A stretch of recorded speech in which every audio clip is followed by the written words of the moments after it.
Estou desativando os microfones, mas deixei a permissão que cada um possa habilitar o seu próprio microfone no momento da leitura. Estamos prontos, Valdir.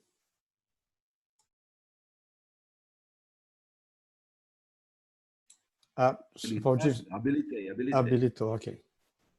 Bom dia a todos, irmãos. Vamos dar continuidade ao nosso estudo do livro de Apocalipse.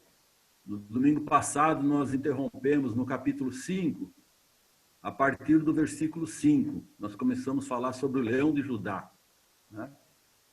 Então, vamos começar com uma oração. Grandioso e maravilhoso Deus e Pai, nós estamos na Tua presença nesse momento, sempre louvando e glorificando o Teu santo nome, exaltando a Ti, que é o Deus poderoso, é o Criador de todas as coisas. Nós reconhecemos que somos dependentes do Senhor, dependentes do Teu amor, da Tua misericórdia, para obtermos a vida eterna ao Seu lado. Obrigado, Pai, por essa oportunidade que o Senhor nos dá de podermos estudar a Tua palavra nesta manhã de domingo, por podermos daqui a pouco prestar um culto de adoração ao Senhor. Esteja com cada irmão em Cristo Jesus, por todo o mundo, que no dia de hoje se reúnem para prestar um culto de adoração ao Senhor. Pedimos ao Pai que o Senhor aceite logo mais o nosso culto de adoração, que seja do Teu inteiro agrado. Neste momento, Senhor, estamos estudando a Tua palavra, pedimos a Sua orientação para que nós falemos somente aquilo que está de acordo com a Tua palavra e que sirva para o nosso crescimento espiritual e para o nosso aprendizado. É em nome de Cristo Jesus que oramos. Amém, Senhor. Então, eu vou compartilhar a tela para darmos prosseguimento. Então, essa é a tela onde nós paramos. No domingo passado, paramos nesse ponto. E nós vamos dar continuidade. Então, paramos aí no versículo 5. Antes do versículo 5, nós vimos que Deus estava com o livro na mão. Esse livro é selado com 7 selos. Um anjo fez a pergunta: quem é digno de abrir o livro? Não se apresentou qualquer pessoa que fosse digna de abrir o livro com 7 selos. E aí João começou a chorar lá no versículo 4, ele começou a chorar muito, né, prantear, porque não foi achado digno de abrir o livro, nem mesmo de olhar para ele. Ninguém foi achado digno. E aí no versículo 5, um dos anciãos vai consolar João. E ele usa expressões messiânicas, né? Ele relembra João de que, conforme as profecias messiânicas, Jesus é o leão da tribo de Judá. Isso está lá em Gênesis 49, versículos de 8 a 11, quando Jacó deu o cetro a seu filho Judá, fazendo da sua descendência a tribo dos reis. Então vamos dar uma lida lá em Gênesis, capítulo 49, versículo de 8 a 11. Judá, teus irmãos te louvarão, a tua mão estará sobre a cerviz de teus inimigos, os filhos de teu pai se inclinarão a ti. Judá é leãozinho, da presa subsiste, filho meu. Encurva-se e deita-se como leão e como leoa. Quem o despertará? O cetro não se arredará de Judá, nem o bastão de entre seus pés, até que venha Siló. E a ele obedecerão os povos. Ele amarrará o seu jumentinho à vide e o filho de sua jumenta, a videira mais excelente. Lavará suas vestes no vinho e a sua capa em sangue de uvas. Então nós vemos aí que Jesus é da tribo de Judá. Jesus é a raiz de Davi. Isaías, capítulo 11, versículo de 1 a 10, fala sobre isso, né? Jessé era o pai de Davi e Jesus fez parte dessa linhagem. a partir do momento em que Deus assim determinou. Foi Deus quem determinou que Jesus nasceria da linhagem de Davi. Nós vemos isso em Mateus, capítulo 1, versículo 16. Então, Mateus, capítulo 1, versículo 16, que diz: E Jacó gerou a José, marido de Maria, da qual nasceu Jesus, que se chama o Cristo. Essa é a genealogia de Jesus. Vem sendo descrita a genealogia de Jesus e chega em José, marido de Maria, da qual nasceu Jesus, que se chama o Cristo. Em Mateus capítulo 1, versículo 18 a 25, diz, um pouquinho mais à frente: Ora, o nascimento de Jesus Cristo foi assim. Estando Maria, sua mãe, desposada com José, sem que tivessem antes coabitado, achou-se grávida pelo Espírito Santo. Mas José, seu esposo, sendo justo e não a querendo infamar, resolveu deixá-la secretamente.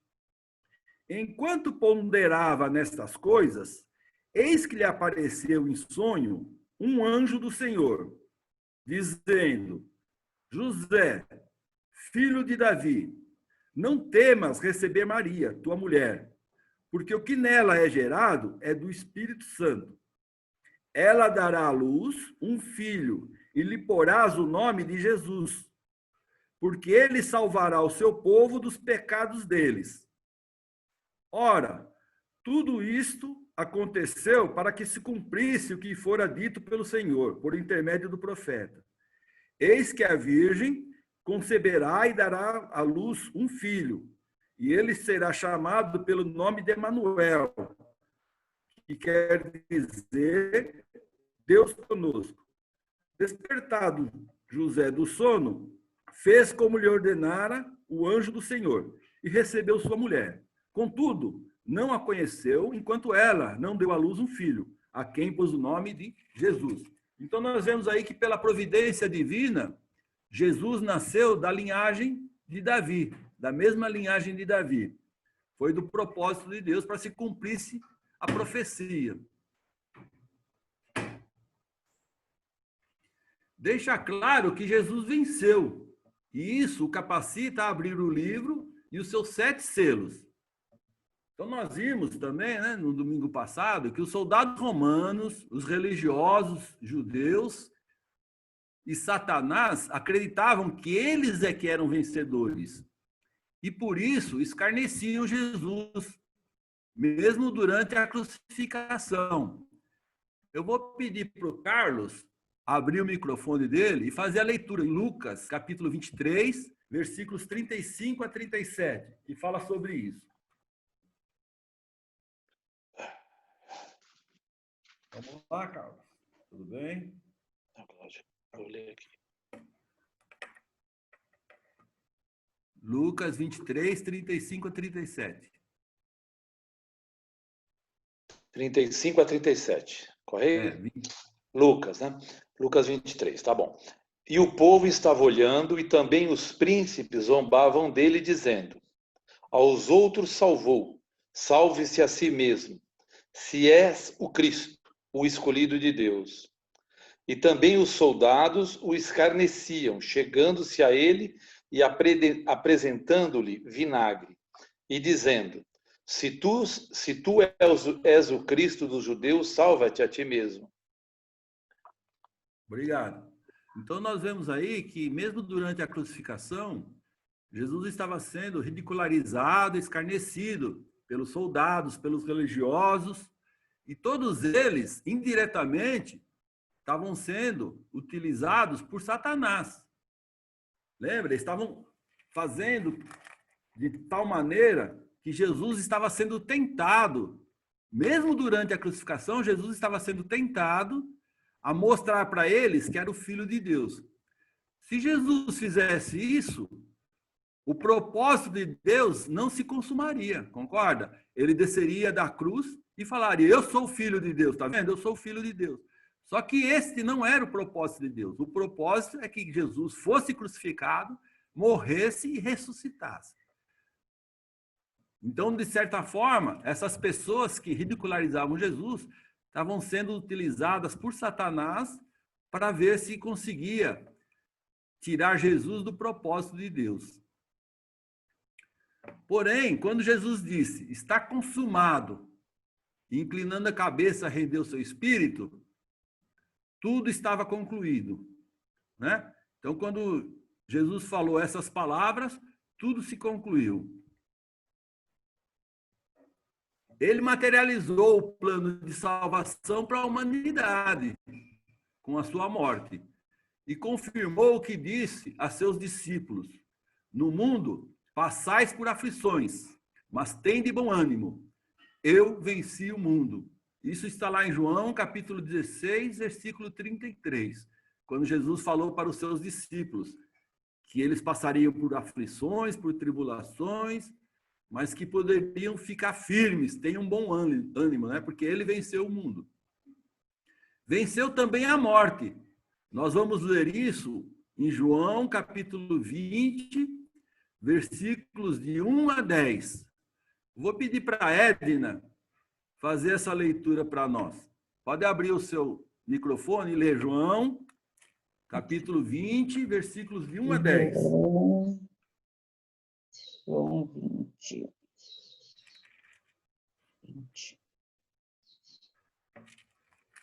Já vou. Deixa eu abrir aqui. Não tem problema. No primeiro dia da semana, Maria Madalena foi ao sepulcro de madrugada, sendo ainda escuro, e viu a pedra tirada do sepulcro.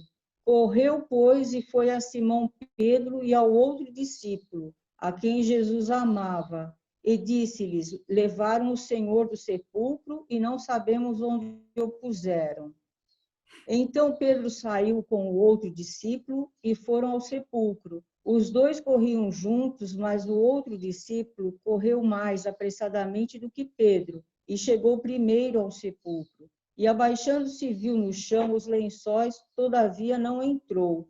Chegou, pois, Simão Pedro, que o seguia, e entrou no sepulcro e viu no chão os lençóis, e que o lenço que tinha estado sobre a sua cabeça não estava com os lençóis, mas enrolado num lugar à parte. Então entrou também o outro discípulo, que chegara primeiro ao sepulcro, e viu e creu, porque ainda não sabiam a Escritura que era necessário que ressuscitasse dentre os mortos.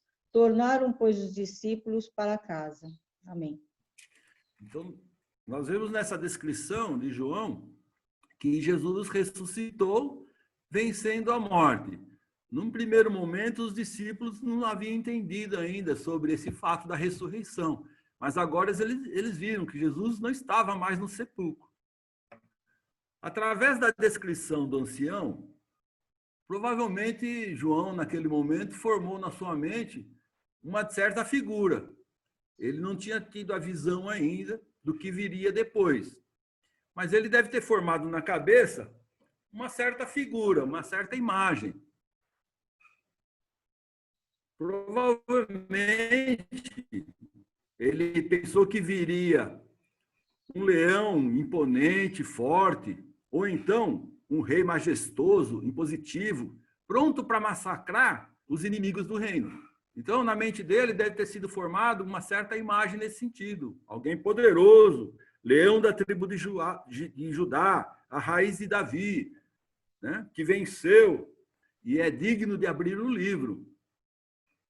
Ao invés disso, olha o que ele viu aí. Ó. Mas o que ele viu foi um cordeiro, como tendo sido morto, como diz no versículo 6. Então vi no meio do trono e dos 4 seres viventes, Apocalipse, capítulo 5, versículo 6. E entre os anciãos, de pé, um cordeiro, como morto. Ele tinha 7 chifres, bem como 7 olhos, que são os 7 Espíritos de Deus enviados por toda a terra. Então ele viu essa imagem de um cordeiro que tem um aspecto que tinha sido morto. Em grego, a palavra para morto é fato, né? Que significa um morto sacrificial, de forma violenta. Então, a tradução diz fato para o português é morto, significa morto. Só que é um morto que foi sacrificado violentamente. Vejamos duas passagens que falam de Jesus como sendo cordeiro. Isaías 53, 7. Uma passagem bastante conhecida de todos. Tá certo? Olímpio, você pode ler para nós, por favor? Isaías 53, 7.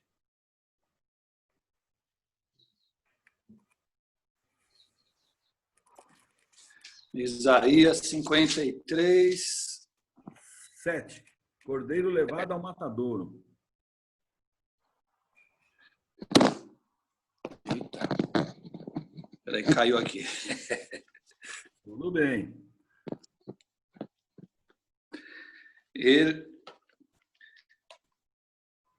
Ele foi oprimido e afligido, e contudo não abriu a sua boca.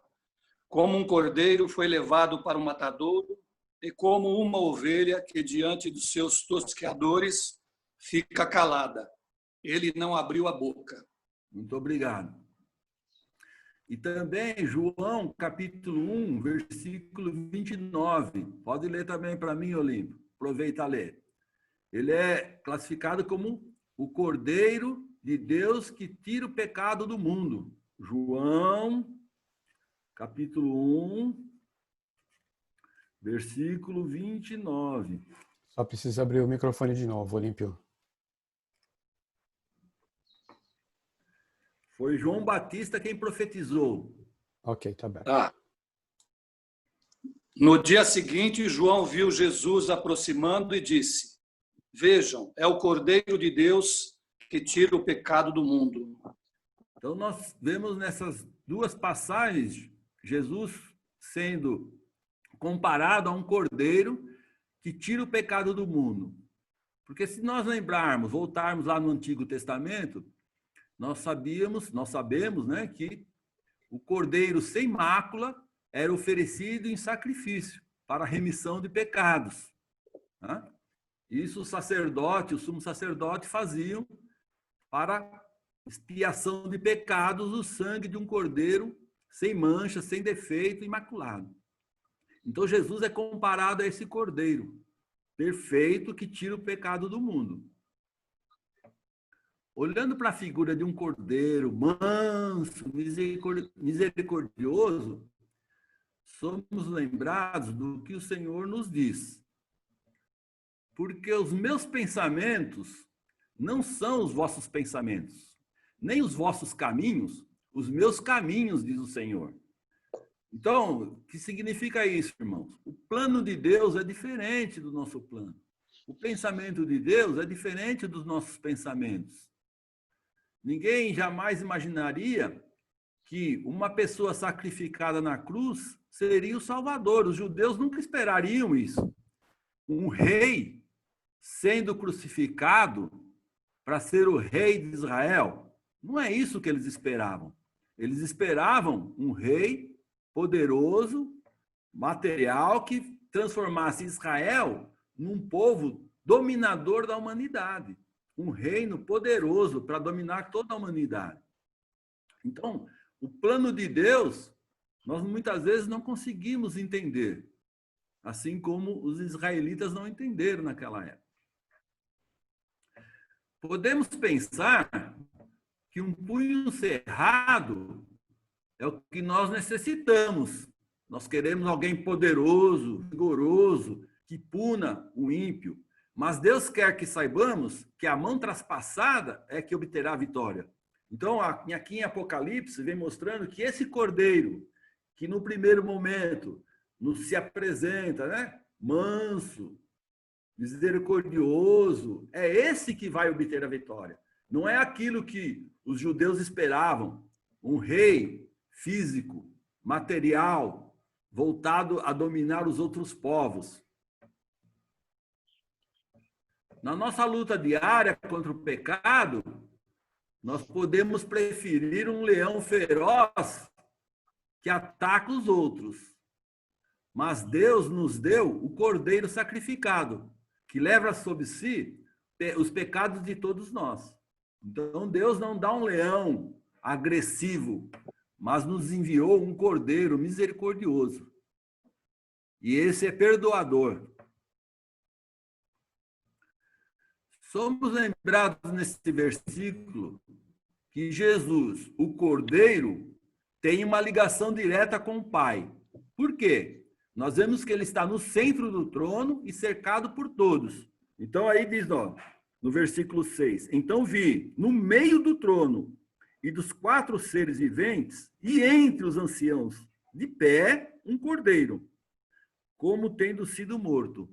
Então Jesus está no centro, junto com Deus Pai.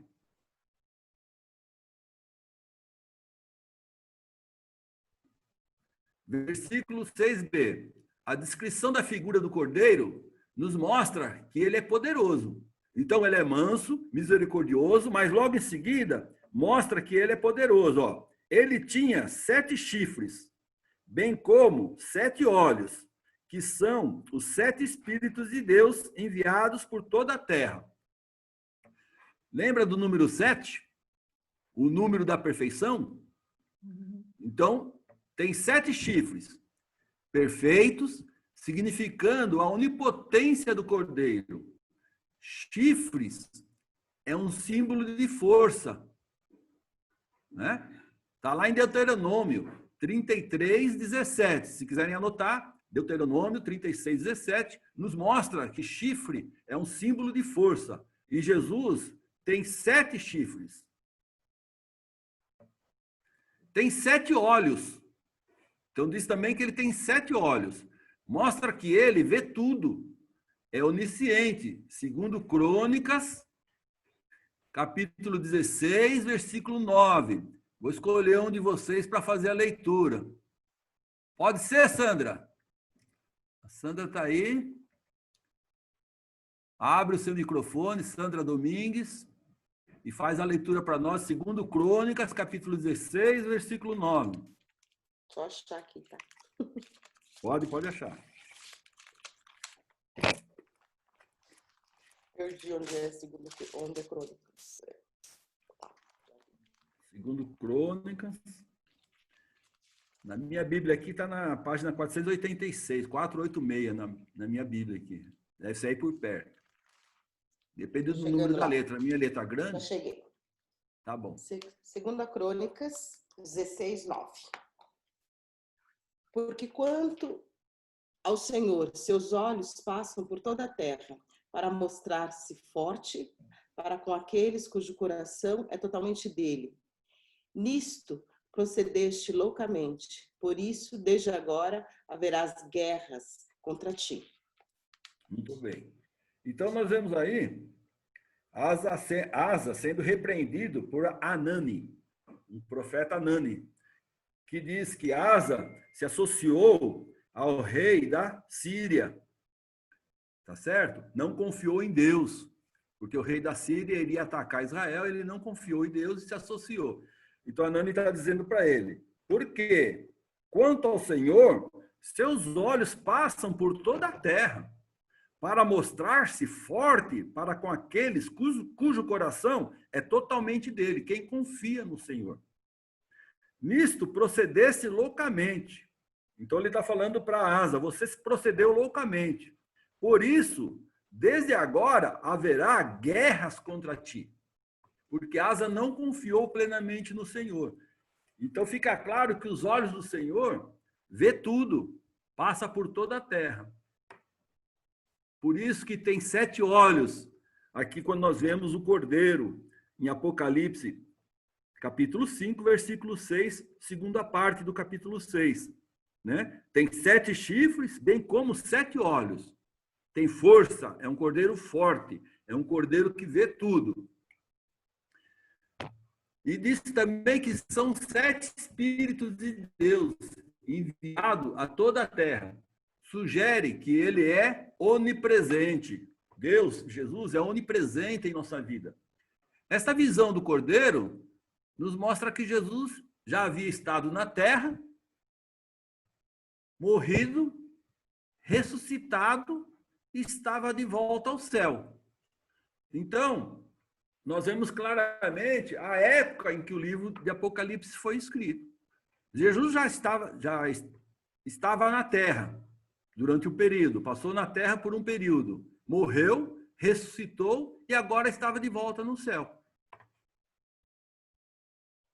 No versículo 7, Jesus assume a responsabilidade de receber o livro, pois somente ele é digno de romper os selos. Olha o que diz o versículo 7. Veio, pois, e tomou o livro da mão direita daquele que estava sentado no trono. E no versículo 8 diz, e quando tomou o livro, os 4 seres viventes e os 24 anciãos prostraram-se diante do Cordeiro, tendo cada um deles uma harpa e taças de ouro cheias de incenso, que são as orações dos santos. Então, nós vemos que Jesus assume a responsabilidade de tomar o livro e começar a romper os selos. No versículo 8 a 12, todos os participantes da visão se prostraram em adoração a Jesus. Eles louvaram a Deus como Criador e agora estão louvando a Jesus como Redentor. Eu vou pedir ao Otávio que faça a leitura para nós, aí no livro de Apocalipse 5, do versículo 8 ao versículo 12. Pois não, Valdir. Ao recebê-lo, os 4 seres viventes e os 24 anciãos prostraram-se diante do Cordeiro. Cada um deles tinha uma harpa e taças de ouro cheias de incenso, que são as orações dos santos. E eles cantavam um cântico novo, pois foste morto, e com teu sangue compraste para Deus homens de toda tribo, língua, povo e nação. Tu os constituíste reino e sacerdotes para o nosso Deus, e eles reinarão sobre a terra. Então olhei e ouvi a voz de muitos anjos, milhares de milhares e milhões de milhões.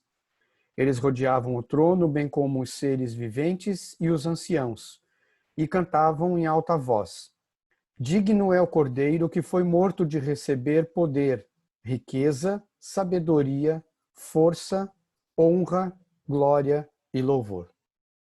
Obrigado.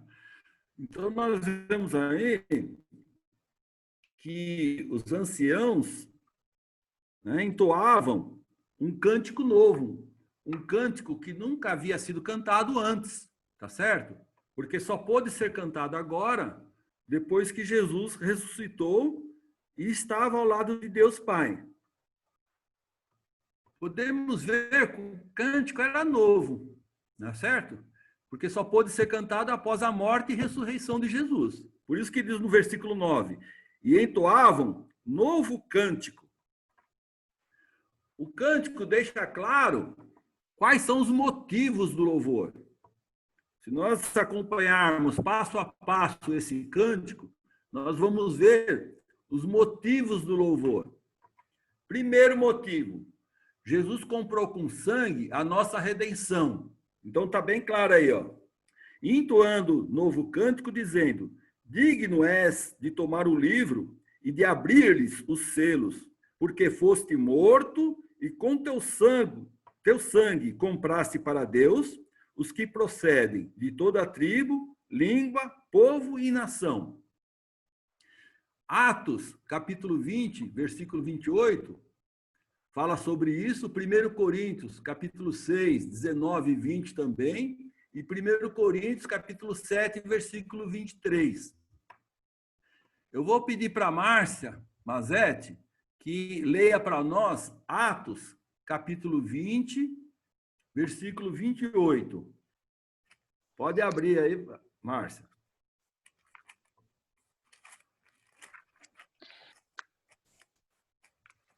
Então, peraí, Atos 20, 28.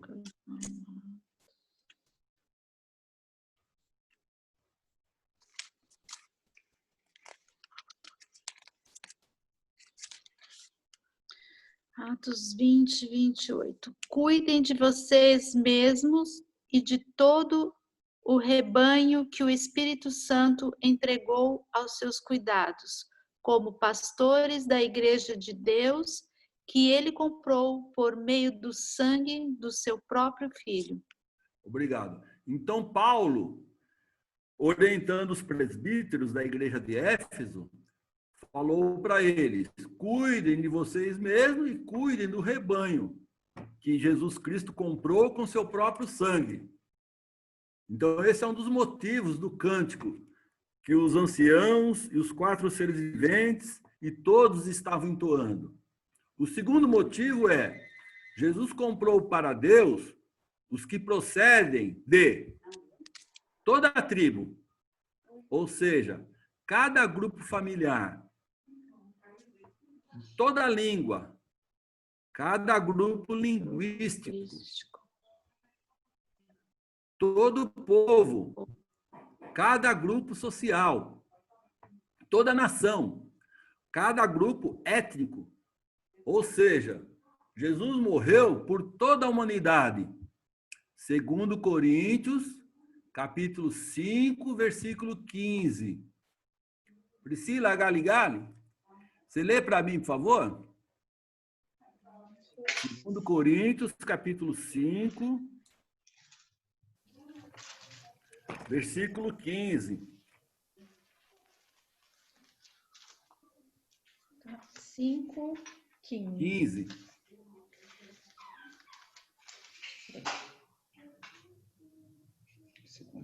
Ah, é segundo, eu estou procurando. É 2 Coríntios, capítulo 5, versículo 15. 5:15. E ele morreu por todos, para que os que vivem não vivam mais para si mesmos, mas para que aquele que por eles morreu e ressuscitou. Obrigado. Então, vemos claramente aqui na carta de Paulo aos Coríntios que Jesus morreu por todos. Quais são esses todos? Para os que vivem. Não vivam mais para si mesmos. É interessante quando ele diz, para os que vivem. Aqui na Terra, todos acham que vivem, que estão vivendo normalmente. Mas não é assim. Os que vivem, segundo Deus, são aqueles que aceitaram a Cristo Jesus. Lembra quando um discípulo, uma pessoa quis seguir a Jesus, Jesus o chamou para segui-lo, e ele falou, deixa eu enterrar meu pai? O que Jesus falou para ele? Deixe que os mortos sepultem seus mortos. Como que morto vai sepultar morto? É considerado morto para Deus aquele que não aceita a Cristo Jesus. Tá certo? Quem não aceita a Cristo Jesus está morto, que é a segunda morte. E vemos aqui Paulo dizendo, e ele morreu por todos, para que os que vivem não vivam mais para si mesmos, mas para aquele que por eles morreu e ressuscitou. Então Jesus morreu por toda a humanidade. Aquele que aceita a Cristo Jesus vive em Cristo e vive para Cristo. Terceira coisa é que Jesus nos constituiu sacerdotes e reino para Deus. E nós reinamos sobre a terra. A igreja é o reino de Deus. 1 Pedro, capítulo 2, versículo 9 e 10. Eu vou pedir para a nossa irmã Júlia fazer a leitura para nós. Pode abrir o seu microfone, Júlia. 1 Pedro, capítulo 2, aberto, versículo 9 e 10. Vós, porém, sois raça eleita, sacerdote real, nação santa, povo de propriedade exclusiva de Deus, a fim de proclamar as virtudes daquele que vos chamou das trevas para a sua maravilhosa luz. E vós, sim, que... É 9 e 10, né? É. E a vós que antes não eis povo, mas agora sois povo de Deus, que não tinhais alcançado misericórdia, mas agora alcançai a misericórdia. Obrigado. Então, Jesus nos constituiu sacerdotes e reino para Deus, né? E nós, a igreja, é que reina na terra. Isso fica bem claro nessa passagem que a nossa irmã Júlia acabou de ler. E aí nós vemos que todos os participantes se juntaram ao coro dos anciãos e renderam honra, glória e louvor ao digno Cordeiro, reconhecendo sua divindade. Então, aí em Apocalipse, né, nós vimos no versículo 12, né? Podemos até pegar a partir do versículo 11. Vi e ouvi uma voz de muitos anjos ao redor do trono, dos seres viventes e dos anciãos, cujo número era de milhões e milhares de milhares, proclamando em grande voz: digno é o Cordeiro que foi morto de receber o poder e riqueza e sabedoria e força e honra e glória e louvor. Então, todos reconhecem o poder do Senhor Jesus Cristo, dão louvor a Cristo Jesus, porque diz que digno é o Cordeiro de receber todas essas honras. No versículo 13 e 14, então todo o universo agora vai render louvores a Deus e a Jesus Cristo. Olha o versículo 13 e 14. Aí de Apocalipse, capítulo 5. Todo mundo está com a Bíblia na mão? Então vou pedir para o irmão Jorge, que está junto conosco, fazer a leitura. É Apocalipse, capítulo 5, versículo 13 e 14. Apocalipse 5, 13 e 14. Depois ouvi todas as criaturas existentes no céu, na terra, debaixo da terra e no mar, e tudo que nele há, que diziam: àquele que está sentado no trono e ao Cordeiro, seja o louvor, a honra, a glória e o poder, para todo o sempre. Os quatro seres viventes disseram: amém, e os anciãos prostraram-se e adoraram. Obrigado.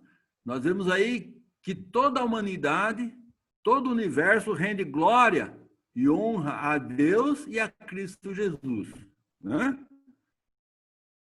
Deus e Cristo Jesus são louvados por todos. Então, o capítulo 5, ele nos exorta a ver algumas coisas importantes. Primeiro, toda a glória, magnificência, esplendor, força e poder e grandeza de Jesus, no mesmo nível que Deus Pai.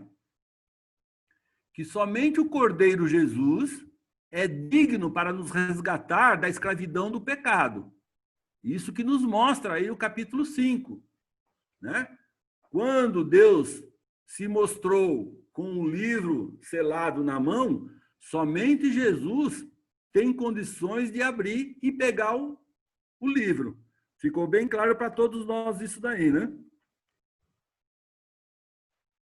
O cântico de louvor relata as bênçãos que Jesus nos proporcionou. Nós acabamos de ver as bênçãos que Jesus nos proporcionou. Que nós devemos sempre fazer uma reflexão enquanto cantamos hinos de louvor. E cantar com convicção e entusiasmo. Quando nós estamos cantando louvores a Deus, nós temos que meditar nas palavras que estão sendo ditas. São muito importantes, né? E fazer isso com convicção. Os capítulos 4 e 5 apresentam toda a glória, poder, força, esplendor, magnificência e grandeza de Deus Todo-Poderoso e de Jesus Cristo, Cordeiro Redentor. Foi isso que nós vimos nesses dois capítulos. Tá certo? Isso é importantíssimo para nós darmos continuidade ao livro de Apocalipse. Nós vimos todo o poder.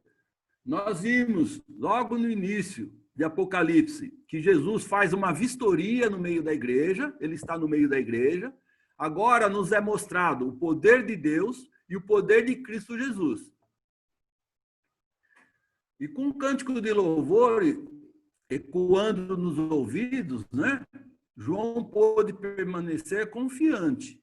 Então, isso despertou a confiança em João, apesar dos temores que logo sobreviriam ao mundo e que serão descritos nos próximos capítulos de Apocalipse. Então, foi mostrado para João todo o poder de Deus, que Deus é poderoso, que Jesus Cristo é poderoso. E agora, nos próximos capítulos, nós vamos ver o desenrolar dos acontecimentos. Então, vamos lá.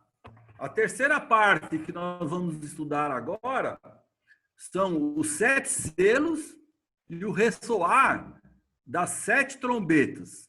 Então, essa terceira parte do livro de Apocalipse, nós vamos estudar do capítulo 6 até o capítulo 11. Capítulo 6, o Cordeiro abre os selos. Então, Jesus vai iniciar o rompimento dos selos. Ele vai abrir um após o outro. E João vai começar a visualizar as imagens que vão começar a surgir na frente dele. Então, Jesus vai começar a abrir o selo, João vai visualizar as imagens e vai ouvir sobre o que se trata, cada selo. Antes de nós iniciarmos, é importante reforçar o seguinte, né? As imagens simbólicas e os termos usados no livro de Apocalipse foram incorporados no vocabulário do mundo ocidental. Porém, muitas vezes, são utilizados de forma equivocada ou de forma intencional. O que significa isso? Nós estamos estudando o livro de Apocalipse, que foi escrito numa linguagem apocalíptica. Por isso, nós já falamos sobre isso também. Por isso que vem esse nome Apocalipse, que na realidade é uma revelação. Né? Não é o fim do mundo, como muitos dizem. Né? Então, Valdir, muitos termos pedido... são usados de forma equivocada ou até de forma intencional. Quando é utilizado de forma equivocada? Quando não foi realizada uma pesquisa sobre o termo e a utilizamos de forma errada. E a intencional é quando o orador quer impactar os ouvintes para convencê-los de uma posição pessoal. Vamos ver alguns exemplos. Apocalipse. Muitas vezes é associado a grande ou total devastação, fim do mundo, sendo que significa revelação. Nós vimos isso logo no começo do livro lá. A palavra Apocalipse significa revelação. Tá? A carta, né, que foi escrito é a revelação de Jesus. Ó. Apocalipse capítulo 1, versículo 1. Vamos voltar lá, só para relembrar. Apocalipse capítulo 1, versículo 1. Quer ver? Valdir, só lembrando 9h45, tá bom? Já deu? 9h45? Tá bom, mas 5 minutinhos, aí você me lembra 10 para as 10? Ok, 9h50? eu te lembro de novo. E aí nós paramos aí. Olha, capítulo 1, versículo 1. Revelação de Jesus Cristo, que Deus lhe deu para mostrar aos seus servos as coisas que em breve devem acontecer, e que ele, enviando por intermédio do seu anjo, notificou ao seu servo João. Então, a carta é uma revelação. E muitos associam a palavra Apocalipse como sendo o fim do mundo, grande e total devastação, tá certo? Sendo que a palavra Apocalipse vem do estilo de linguagem que foi utilizada, a linguagem apocalíptica. A segunda coisa é a palavra Armagedon.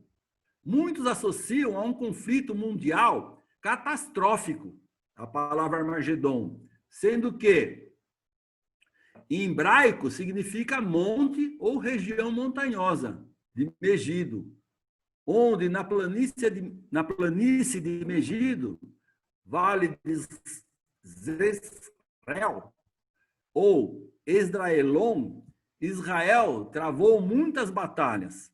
Então, Juízes, capítulo 5, versículo 19, capítulo 6, versículo 33, até capítulo 7, 22, e 2 Reis, capítulo 23, versículo 29 e 30, fala sobre isso. Vamos ver quem pode ler para mim? 2 Reis, capítulo 23, versículos 29 e 35. Deixa eu escolher uma pessoa aqui que possa fazer isso para mim.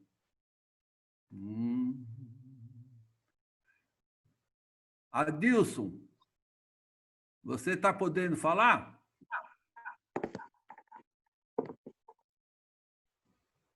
Ô, Valdir, tô sim, tô acompanhando aqui.